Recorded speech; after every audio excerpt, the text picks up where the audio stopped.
Hello, everyone, and welcome to the Build Better Homes podcast. I'm your host, Royal Mortier, and the president founder of PLIRIS. With the Build Better Homes podcast, we're always looking for different innovation and things in the industry that bring value. Really, I could line up this podcast with a laundry list of builders that we service, and we could talk about just home building. But really, there's all aspects of it that I want to bring to you guys. And as we talked about, is from the dirt all the way to I've owned this home for 30, 40 years. What do I do now? And today, my guest is PJ Reilly. And PJ Reilly is my land guy. I've known PJ actually for years. PJ specializes in land acquisitions, land wholesaling, deals with a lot of land trading, and just all around cool guy. As he refers to himself, he's the buyer of dirt and trees. So I'm excited to have this. I'm excited to have him today as a guest. And how are you doing today, sir? Doing awesome, Will. Thank you so much for having me on, man. I really appreciate it. Yeah, great. Now, I had the opportunity to be on your podcast, Land Life, a while ago. As was kind of discussed, is that one's gone a little quiet, but you still have a lot of really good information in some of your past episodes. You got a lot of good stuff on the social media. I love seeing your family and the success of your family. But yeah, let's just kind of dive into it. Love to hear more on your backstory and dive into what you do and how you handle the land and service things. Yeah, so I mean, let's go all the way back a little bit. I was born in Barbados. My dad was in the military. He was in the Navy, so we bounced around all over the world. Really landed in Denver, where I went to, in Colorado, I went to high school and college here in Colorado. I like to say I was on the dean's list in both high school and college. I mean, it's kind of a flex, right? So I tell people I was on the dean's list. I'm sure you heard the joke. The dean has two lists. They have the list with the kids that are going to graduate cum laude with the tassels and all that.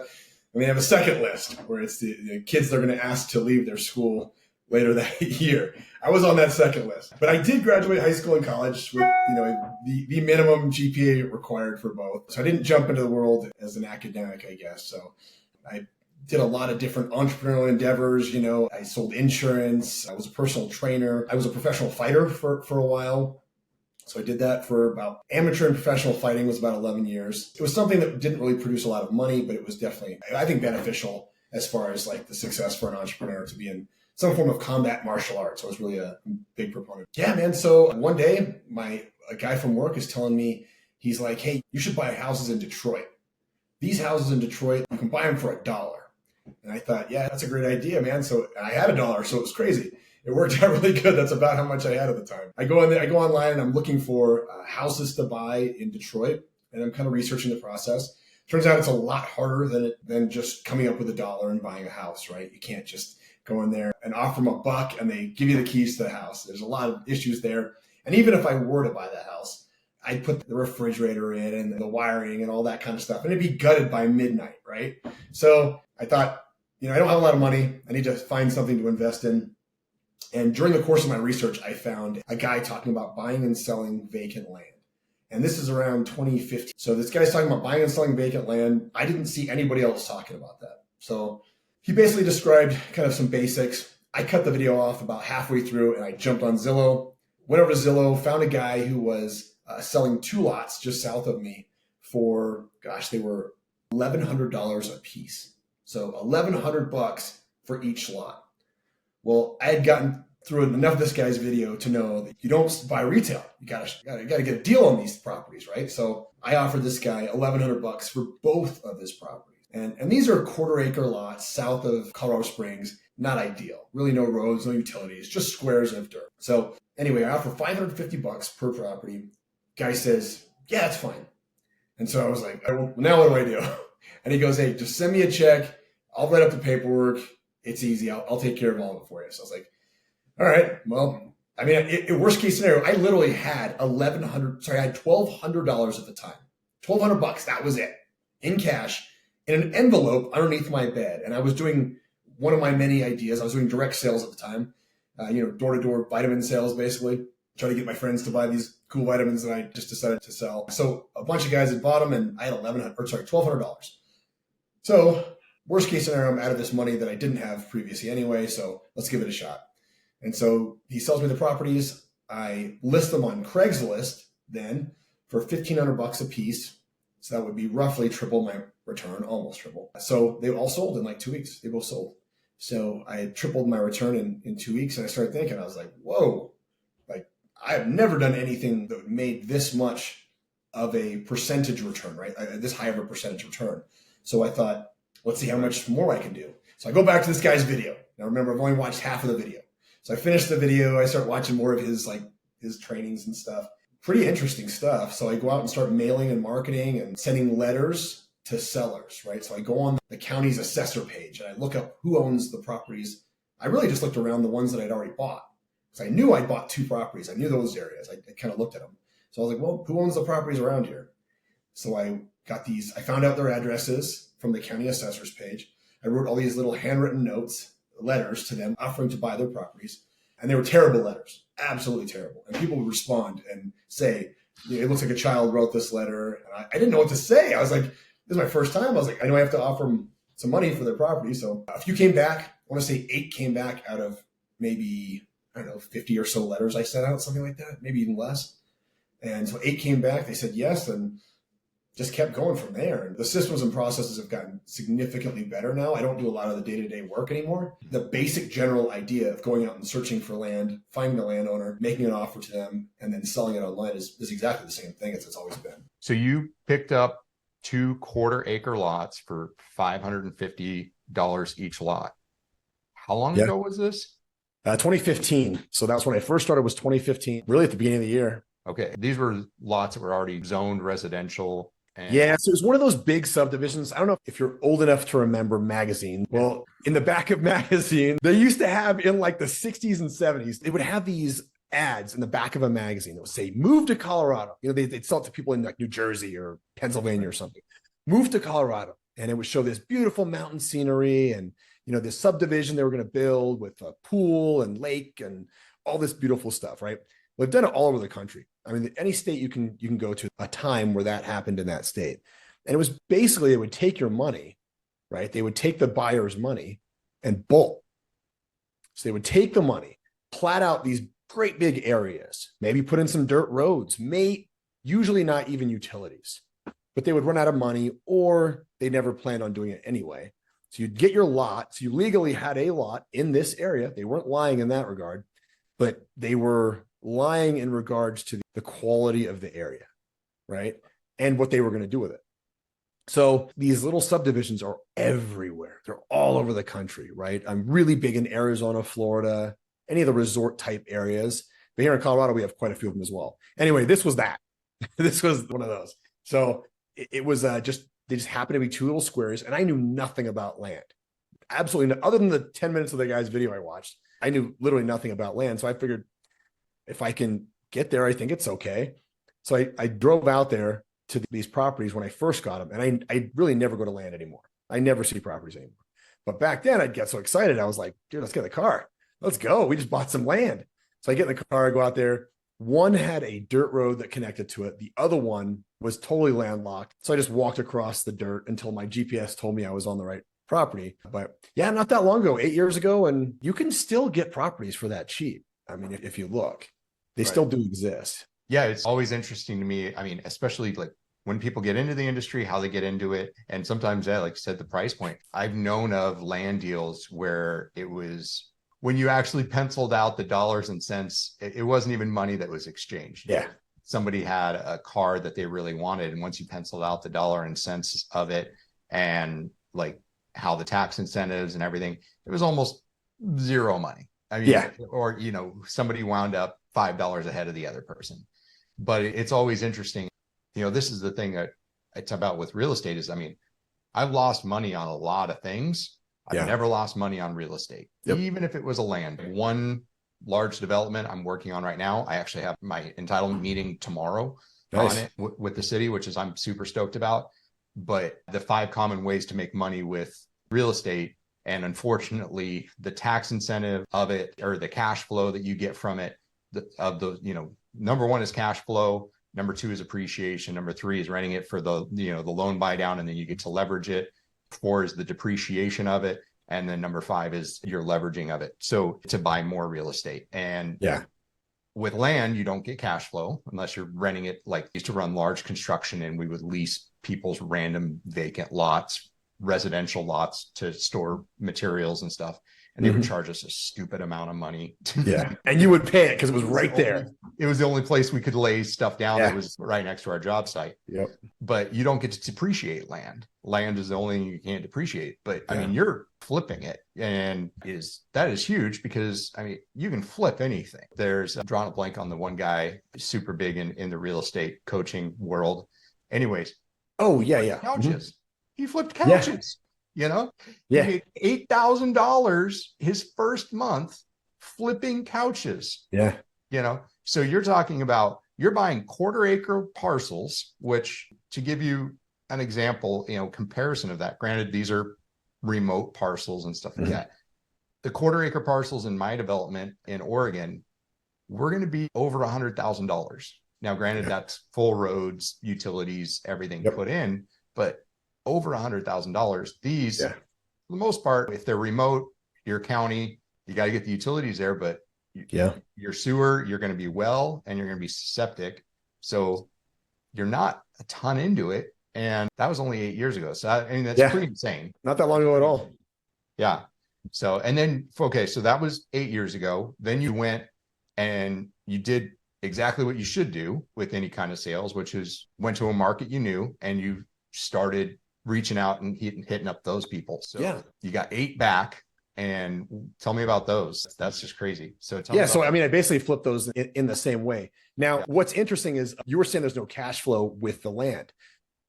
I realized it's really hard to sell cash sales in anything. These aren't necessarily, most of these guys they plan on building a home on them at some point down the road. They don't have a lot of cash. To a large degree, it's more of a recreational type property. It's something to tell your friends and family you own, especially at that level. Up to maybe $5,000 properties, I mean, most of these guys, they don't have the cash for it. I know it sounds crazy that a lot of people don't have cash, but they really don't. Right. So what I started to do was I started to sell these things on owner financing. Perfect. So I would buy, let's say a typical purchase, you know, originally was maybe $5,000. I spend $5,000 and sell them for 15 at $300 a month, $500 a month, something like that. So, you know, these guys would come to me and say, hey, I really want to buy this land, but I don't have 15 grand, right? I don't have very much money. I'm like, okay, no problem. How about this? $300 a month for 50 months. Would that work? I mean, that's a lot easier to tell the wife, hey, you know, I know we don't have a lot of cash, but I bought this land that we probably don't need, but we can afford it. It's only $300 a month. No big deal, right? So I ran into a lot of people like that. A lot of people didn't have the cash to come up front. So we would just owner finance everything. And that's how I sold almost everything. Most of the properties at that point were sold with owner financing. And still today I'm about 50 cash sales to owner financing. And the price point is up a little bit, but I'll still buy anything for $5,000 that I can sell for 15, right? It's a no brainer. So I still go, and during all our mailing campaigns, I'll still buy properties that are $5,000. I can either flip it for 10. So I try to double for a cash flip or triple with financing. And some of the deals have been, man, I bought them for $10,000 and sold them for either cash or financing. So some of them are considerably higher percentage wise. None of these are, you know, buying for 1 million, selling for 2. You know, it's different when you get to that level. You know, if you're buying for 1 million, I'd be fine with 1.2 as a return if someone's going to buy it for me right away, right? A $200,000 is fine with me. The percentages are lower at that level, but hey, I'll sell anything. I'll buy and sell any amount of land at this point. Right. And that's awesome. So kind of run through the numbers there, because I love seller financing. Absolutely. You know, I've sold real estate with seller financing, and you're the bank. Bought real estate with seller financing. I'm in the middle of buying a warehouse complex, and we're just kind of waiting for the interest rates to drop, and then I'll refinance it. But as we got it, you know, established and we needed a quick transaction, I bought a bunch of commercial buildings, 30-day close, seller financing, and we move forward. Yeah. You know, it's awesome. It makes the paperwork nice and clean as well. So then like you said, you're getting cash flow from it. It's a note. Hopefully they don't default on the note. But the other part is if they default on the note, you get it back, right? You're the carrier on it. So there's some aspects of it there. One thing about that too is these land contracts are not recorded. Right. There's no forcing of a foreclosure or anything. It's a simple handshake purchase. It's a simple handshake foreclosure. So And I will say, I don't like it when they back out either, but it happens a lot, especially at the lower dollar amounts. Those initial properties, those types of properties, they're somewhat of a headache because they will stop paying. If you tell somebody, hey man, for $1,500, give me $100 a month for the next 15 months, we're good. He's going to stop paying that at some point. Some of these guys are just going to be like, you know what? I don't really need that. It was dumb. I'm only at $200. I quit. Right. Right. And so typically they don't even respond. They don't even call you back. They just go away. And you're like, hey, you sure you don't want this? I call them, I email them, I message them on whatever social media site we contacted on.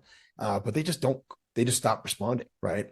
One way to get rid of that would be a substantial down payment. With $1,500, there's no substantial down payment. So if you go higher price properties, you can do a larger down payment, and that they have some skin in the game. They're less likely to default.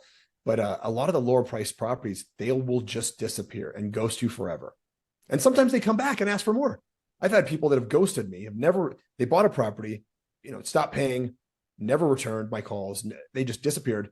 2 years later, they're like, hey man, sorry for not calling you back, but you had problems.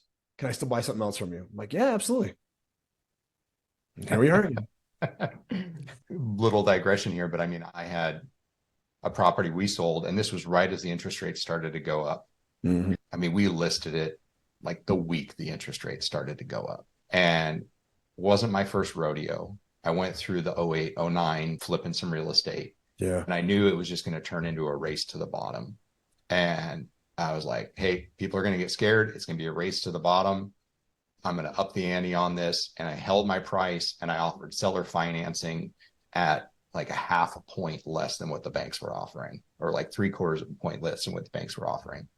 And it moved. And then I carried the note for a bit. The guy went into default, and I sold the note after the guy had already paid me for 6 months. I sold the note for more than what the original note value was, because the default interest was so high.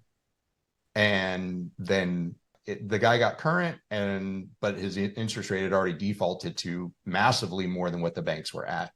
And but I had already sold it. So I made interest for 6 months, and then I got the entire note value back. And those are things that can happen. That was an interesting deal with mine, but ideally I would have loved to just have them carry it through and we just make it work. But seller financing, especially when the banks are being crazy, especially with land deals.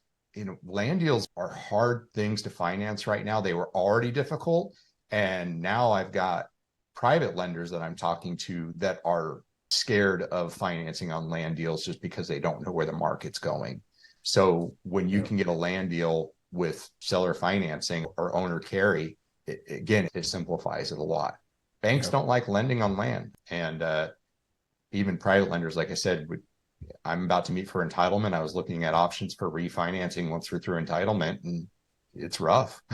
Yeah. I've noticed that the lending issue is the capital issue is always our issue, right? Especially now. I have never in my 2005, 8 years, almost 9 years, I've never seen this many accepted deals ever. Right now, I'm getting more people selling their land at the prices I offer than I have ever seen in my 9 years. Wow. It's through the roof right now. So the biggest issue we're finding right now is capital, coming up with enough money to buy these things. Even at low numbers, it accumulates pretty fast. You add in the price of the property, title fee, surveys, getting a broker to come out, look at the property, give you their opinion, then sell the property. All these things start to add up. You start accumulating, X amount of properties. It starts to add up quite a bit. So we haven't had that before because I've never had this many deals come back positive. I mean, typically we send out letters, right? We send out a ton of letters, 10 to 18,000 letters roughly a month for a specific area, right? So we'll just saturate the area and just ask everybody to buy their property and a lot of times it has a dollar amount on it. So I want to buy your 5-acre property for $15,000, something like that, $20,000. I go around 50% of value now, 40 to 50% of value is what the offer is. So you'll get those people to respond. And we used to get around, and this is not exaggerating, a 0.02 response rate. It was bad for a long time. When I first started, it was great. For the past couple of years, it's been terrible. Lately, I'm not lying. We were almost at a 20% response rate. So it's that different right now. Okay, so 0.02, you're saying 0.02 as in 2%, and now we're actually up No, 0.02%. 0.02%. Wow. 0.02%. Terrible, right? You get maybe one call back or a few calls back. And usually they're nasty grams, right? They don't want to talk to you. They're like F-bomb, and it's not good. But right now we're getting about 20% response rate for people wanting to sell their land. That's not always a guaranteed deal, right? But if I'm talking to 20% of the people that I have mailed to, I'm going to make some good numbers, right? It's going to come back. It's going to come back pretty good. I've never seen anything like this at all, ever in the 9 years. And I've only been at it for 9 years. I'm not an expert. I'm not a real estate legend. I don't remember '08 other than I was looking to buy a house back then, so it's been pretty nice lately. I love that you're sharing real numbers because people looking into real estate investing, there's tons and tons of coaching classes. Oh, yes. And everybody's an expert, man. You don't need to go down that rabbit hole, but there's tons of coaching classes. Honestly, for those of you guys listening to this podcast, most of the coaching classes, you're not getting much more than what they're putting out for free on the social media. Absolutely. It's just doing the work, right? And when we talk about doing like wholesale deals, that's a lot of times those real estate investors, that's the first thing they say. It's like, that's your initial step, putting the signs out on the street. We'll buy your house for cash. And you're basically just doing a reassignment of the property. And you're actually you're not buying it. You're just trading paper, which you don't need to see the property. You don't need to do any of that. Like, you can do it pretty remotely, but there's still some fees and stuff, that expenses you incur in trying to wholesale that property. Yeah. But, with the land, I think wholesaling a property that's got a tenant that doesn't want to leave, that's got, mold and HVAC issues and other stuff like that.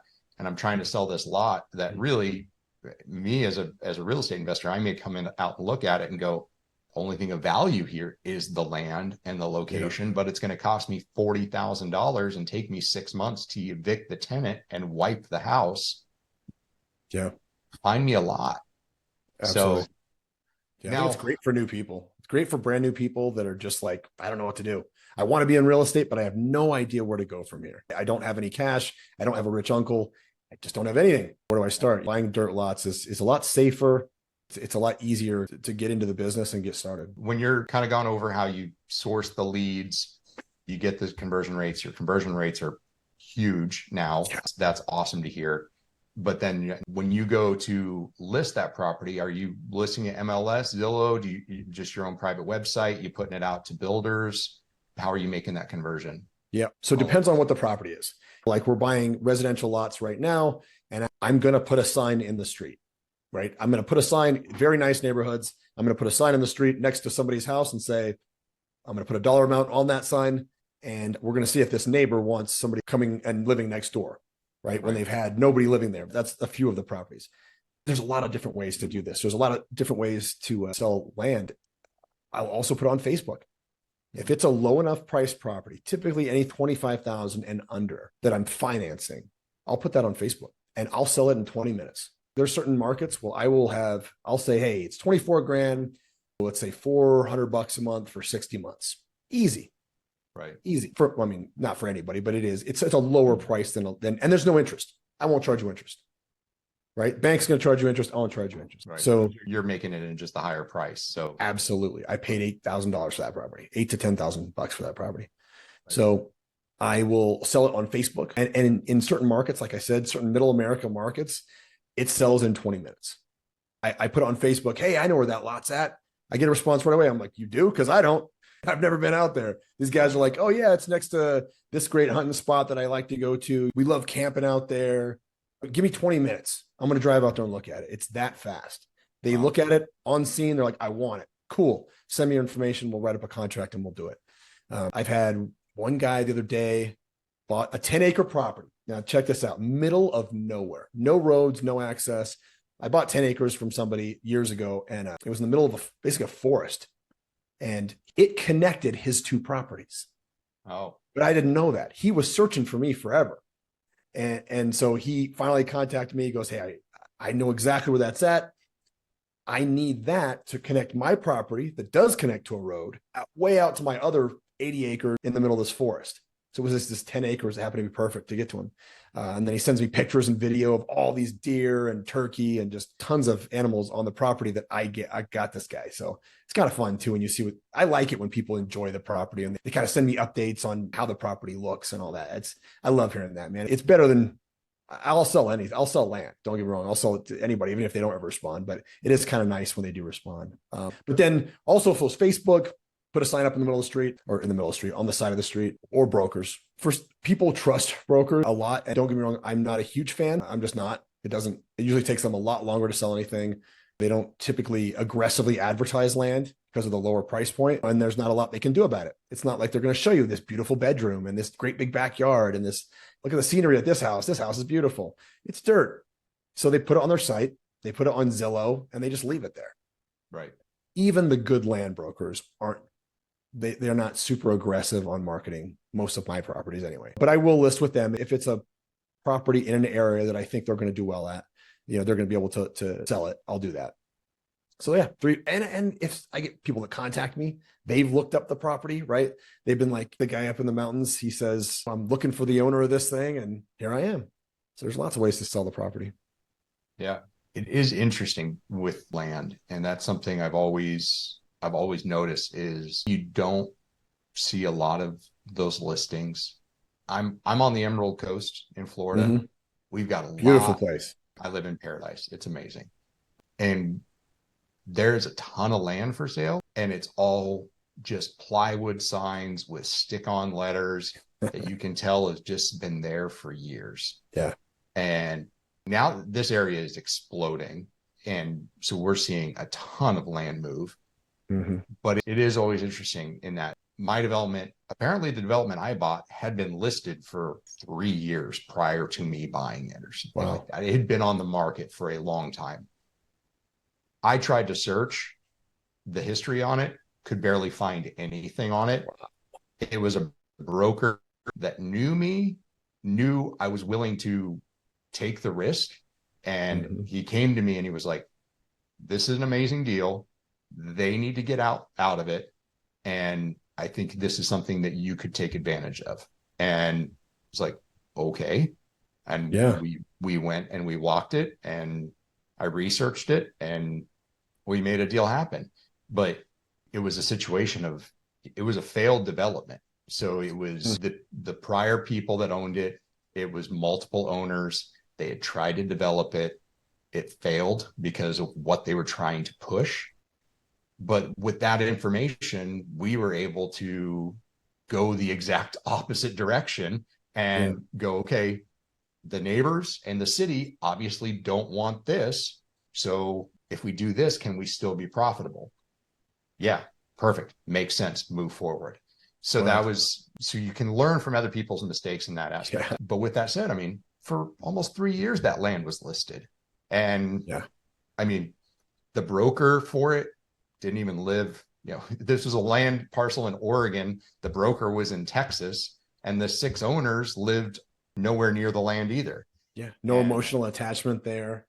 Right. It was a situation of, and the 6 owners lived nowhere near it, and they just wanted it gone. And the failed development, I mean, I bought it 2 years ago. Mm-hmm. It failed in 2004. Wow. So for like 17 years, they just sat on this land. And now you took it over and you guys are developing a subdivision in it. Yeah. And we bought it for less than what they had bought it for 17, 18 years ago. Isn't that amazing how that's possible? Like a lot of people think that's impossible. I can never buy it for less than they did. Right. Because who would sell for a loss? But I mean, it happens all the time, every day. So like I kind of expressed like the original 5 ways on making money in real estate, but there's a ton of return on land. And that's one of the other things is like, that's why we work with a ton of home builders. Well, my home builders prefer to buy bare land. They'll buy auctioned lots. Their preference is to buy bare land that they know they can get to entitlement because they're picking up the return on the land. Because unfortunately right now, there isn't where interest rates are at with the cost it takes to build a house. Their profit isn't in the house. Their profit's in the land. Yeah. So it's a great place to get into. And especially if you strategize it right, you can go into it right. It is a long game. Like I said, I've owned this land for 2 years now, almost 2 years, and we're just now getting to an entitlement point. And that's a good amount of consultants, investments, and other stuff that have taken to there. And something people don't understand is with land, there's a ton of hoops I have to jump through with the jurisdiction, or any developer has to jump through with the jurisdiction. And you've maybe seen that. I don't know to what extent you've taken these, but with the Home Builders Association, they do studies on this from about 2015, when you did your first deal, to now. The fees to a government entity to get a piece of bare land, to just an individual residential lot, even a piece of residential land, from bare land to building a house, the fees that you pay to the jurisdiction, the government entity, have increased over 1,200%. That's insane. Right? That's crazy. And so we complain about a lot of these things with the cost of building and the cost of this and the cost of that. I mean, yeah, I used to be able to buy a piece of land because I started in home building in the early 2000s. Yeah. You could buy a piece of land for $40,000, $50,000 in a decent area. Your permit fees might have been around $2,500, $3,000. Your total expense to have a set of plans done for that may have been around that similar. And then you're cutting and building a house. That's it. Wow. So you're into it $55,000. Now that parcel, because of all the increase in fees, restrictions of expansion of city limits, and just the buildable inventories going down, now you're into it $100,000 to $120,000. Your city fees can be, your permit is going to be like $8,000 to $10,000, and now they have like what they call like system development charges, or something similar referred to as that. You'll have like park fees and all these other things for just the infrastructure development that can add $20,000, $30,000, $40,000. And then your plans, depending on the jurisdiction and how detailed you have to get with everything. Now those sets of plans, our stuff with PLIRIS, we have everything out the door. Our average is around $5,000 to $6,000. Wow. But you go into something more custom, more design, you're going to be in $20,000, $30,000. So you're $200,000 to $250,000 into a lot before you're even breaking ground. Yeah. And then we want to talk about, we need affordable housing. Well, wait a second. Yeah. You can sell that thing for $255,000. You're going to make $5,000 after 10 years of work. Right. So, it's out. like, well, wait a second. My city fees have increased how much? And, we need affordable housing. Like, it's always an interesting bouncing that ball around. But yeah, they want you to sell that for $150,000 for that house. Right. The land that you're turning, is it mainly just individual residential lots, or are you even turning like full things that can be fully like developed? Yeah. I mean, that's kind of the goal right now, is to buy bigger lots. You said go through the entitlement process. Right now, it is still anywhere between, I guess today, it's like 1 and 40 acre properties, anywhere in there. And then we will flip them as a whole. Okay. Unless we could go through the entitlement. If I've seen something that I like and I think we could break it up, yeah, I'll do that. But as it stands right now, it's usually just a buy low, sell high. That's typically what I'm doing right now. And a lot of it is rural residential. So it has a road, maybe a dirt road out there. And guys like to go out there and hunt, fish. It might be close to a river or something. And it does have a electricity pole on the street, so you can hook up electric to it. You can put up your cabin out there. You can build a house. We've had plenty of people build their own homes on the properties I've sold them. So it's pretty cool to see that, but it's usually one-offs. It's a lot of one-offs.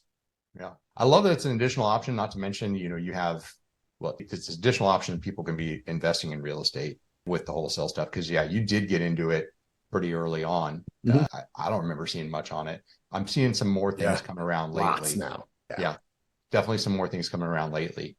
There's a lot of people now. And a lot of coaches, like we were talking about earlier. I've only been in it for 9 years, and I started a coaching program, and I started realizing, I was like, this is junk.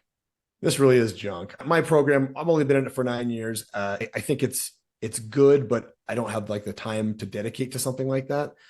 And so I thought, unless I can make a really, really good program, I'm not going to do it at all.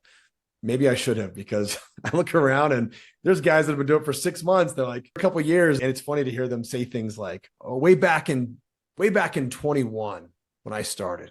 I'm like, way back in 21. Right. But that was 2 years ago, man. Like way back in 20, and you're already a coach. You're already an expert. You can teach everybody this. And there's a lot of coaches out there. Probably the best way to do it is just jump in yourself and give it a shot.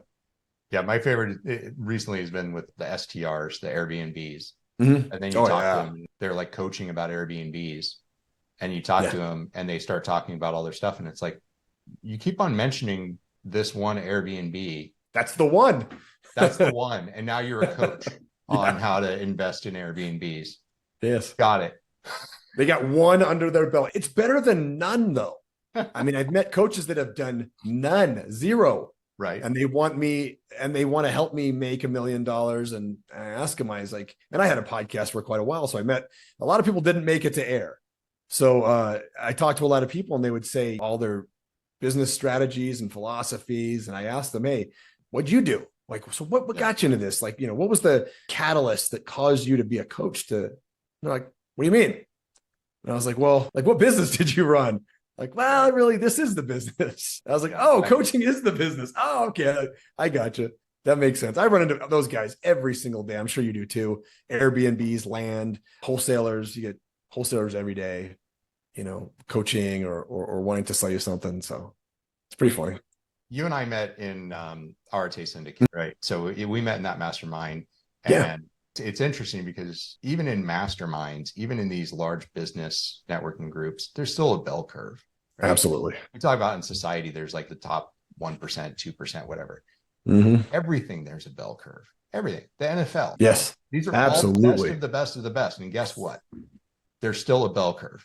There's still the guys that are the superstars. And then there's the guys out there on the field that you don't even know their name. They make up the rest of the team. But they make up the bench. They made it to the NFL, which is way, way better than 98% of the other people leaving college football. Absolutely. But there's still a bell curve. And we get it even in these masterminds, even when there's a pretty significant buy-in to get into these masterminds, where we get these guys and they come in, they try and market their stuff, they try and get you into their coaching group. And then you're just like, well, what have you done? Almost nothing. Like, okay, I'm enjoying conversing with you. You sound knowledgeable. Like, what have you done? Show me what you've actually done. And that's really a dividing line with people and what's the correct term. But I research who I'm getting information for before I'm willing to actually listen to their information. Yeah. And that's because anybody can be a part of a coaching group and then literally go, I'm going to start my own coaching group at $50 less a month and literally regurgitate the thing I heard 3 weeks ago from the coaching group I joined. It's almost the exact same thing every time. I had a guy tell me the other day he charges his customers $50,000 for a 6-month package. Right. And I thought, wow, that's pretty good. Like per person, that's not bad at all. And so I kind of asked him, and he gave me the same response. He's never had a business. He's never done anything. His actual wife pays all the bills in the house. He started telling me everything. And I was like, oh man, you don't have to tell everybody this. Don't say that anymore. Just leave all that part out.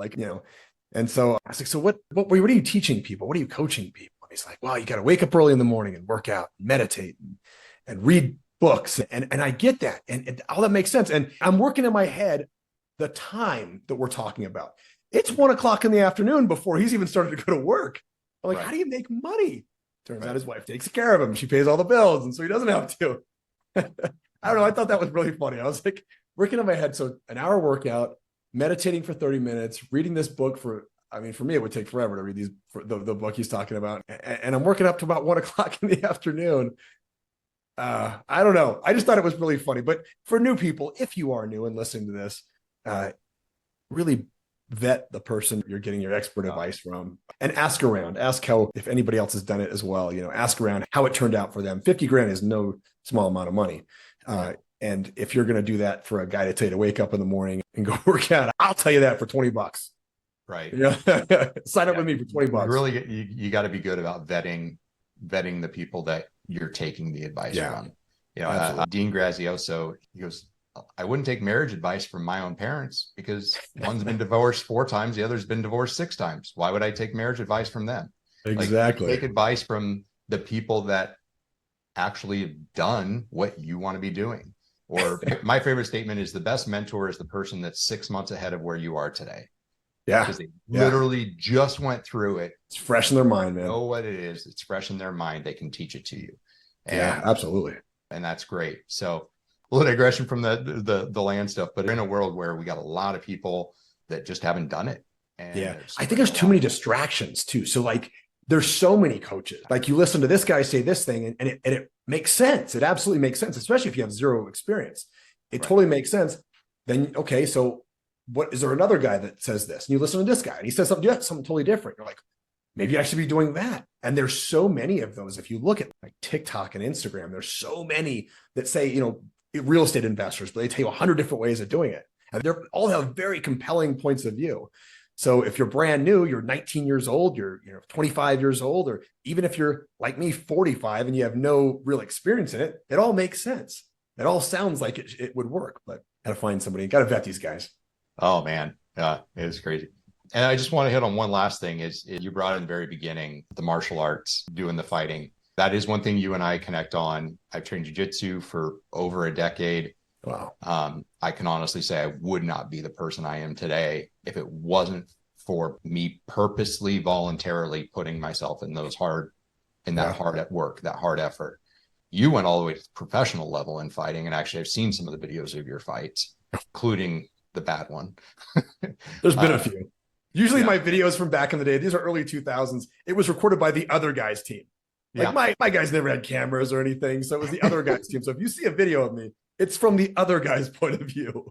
Yeah, I won't dwell on it, but if somebody searches your stuff, searches your name and searches fighting, they're going to see the one fight video I'm referring to. And I'm just going to forewarn you, it doesn't end pretty. We'll just keep it as that. That sounds good to me. Yeah, but the fact is that you got up from it and you've charged forward. And honestly, man, I have to say you've got a beautiful family. You've built an amazing business. And you've done some really, really awesome things. And thank you. It's definitely always a pleasure knowing you. And every time we get to chat, I always enjoy it. We got to connect we got to connect face to face again sometime. Absolutely. Soon. Absolutely. Yep. Yeah. Yeah. Thank you so much, Royal. This has been awesome. I'm really glad you were able to be on here and we were able to talk about this whole industry and just a whole nother way to get into this and really kind of get in at the dirt level. So absolutely. Yeah. Awesome.